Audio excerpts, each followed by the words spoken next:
তৌফিক দান করুন। আমাদের প্রিয় নেতা দেশনায়ক জনাব তারেক রহমানের বার্তাটি পৌঁছে দেওয়া উচিত, কারণ গত 15 বছরের সংগ্রাম ছিল এদেশের মানুষকে বেশিরভাগ থেকে মুক্ত করার সংগ্রাম। গত 15 বছরের সংগ্রাম ছিল হারিয়ে যাওয়া গণতন্ত্রকে পুনঃপ্রতিষ্ঠিত করার সংগ্রাম।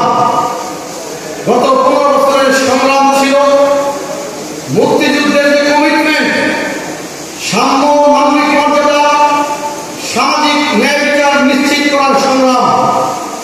গত 15 বছরের সংগ্রাম ছিল আদালতে ন্যায় বিচার নিশ্চিত করার সংগ্রাম। বন্ধুরা, আমার কথা হচ্ছে পরিবর্তিত পরিস্থিতিতে আমরা কি আমাদের 15 বছরের যে আত্মত্যাগ, এই আত্মত্যাগকে পুরো জাতির উদ্দেশ্যে আমরা উৎসর্গ করব, নাকি ব্যক্তি স্বার্থে পরিবর্তিত পরিস্থিতিতে আমরা ছোট ছোট সুযোগ গ্রহণ করব? এটা আমাদের সিদ্ধান্ত নিতে হবে, এটাই বুঝতে হবে এবং উপলব্ধিতে আনতে হবে যে আমাদের করণীয় কি, আমাদের বর্জনীয় কি। সারা দেশে বিএনপির নামে, বিএনপি নেতাকর্মীদের নামে, বিশেষ করে যুবদলের নামে যারা বিশৃঙ্খলা করে, যারা চাঁদা দাবি করে, যারা অন্যের সম্পত্তি দখল করার অপপ্রয়াস চালায়, যারা সর্বোপরি আমাদের লক্ষ্য পূরণের ক্ষেত্রে বাধা হয়ে দাঁড়াচ্ছে, তাদের ক্ষেত্রে হুঁশিয়ারি উচ্চারণ করার জন্যই আমি আজকে আপনাদের সামনে এসেছি। ইতিমধ্যে আপনারা দেখেছেন, শুনেছেন, সারা দেশে যে সকল বিশৃঙ্খলা হয়েছে তার মধ্যে কোথাও কোথাও আমরা যুবদলের নেতাকর্মীদের নাম পেয়েছি। তদন্ত করে যেখানে যেখানে মনে হয়েছে বিন্দু পরিমাণ হলেও তারা সংশ্লিষ্ট রয়েছে, তাদের দায় রয়েছে, আমরা তাদেরকে সাংগঠনিক শাস্তির আওতায় এনেছি।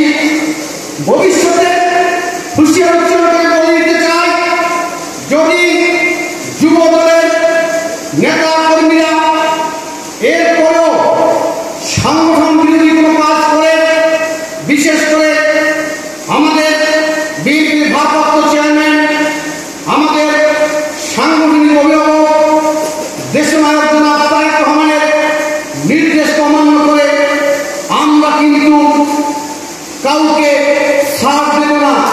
কারণ আমরা মনে করি দুষ্ট গরুর চেয়ে শূন্য গোয়াল ভালো।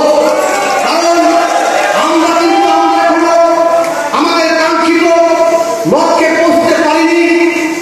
আমাদের কাঙ্ক্ষিত লক্ষ্য হচ্ছে বর্তমান যে সরকার রয়েছে, এই সরকার একটি স্বচ্ছ, নিরপেক্ষ, গ্রহণযোগ্য নির্বাচনের পরিবেশ সৃষ্টি করে নির্বাচন দিবেন।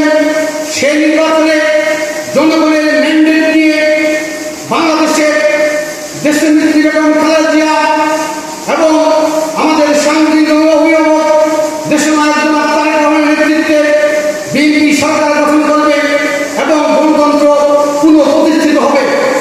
কিন্তু সেই লক্ষ্যে না পৌঁছা পর্যন্ত, এই লক্ষ্য থেকে বিচ্যুত করার জন্য যারা বিভিন্ন রকমের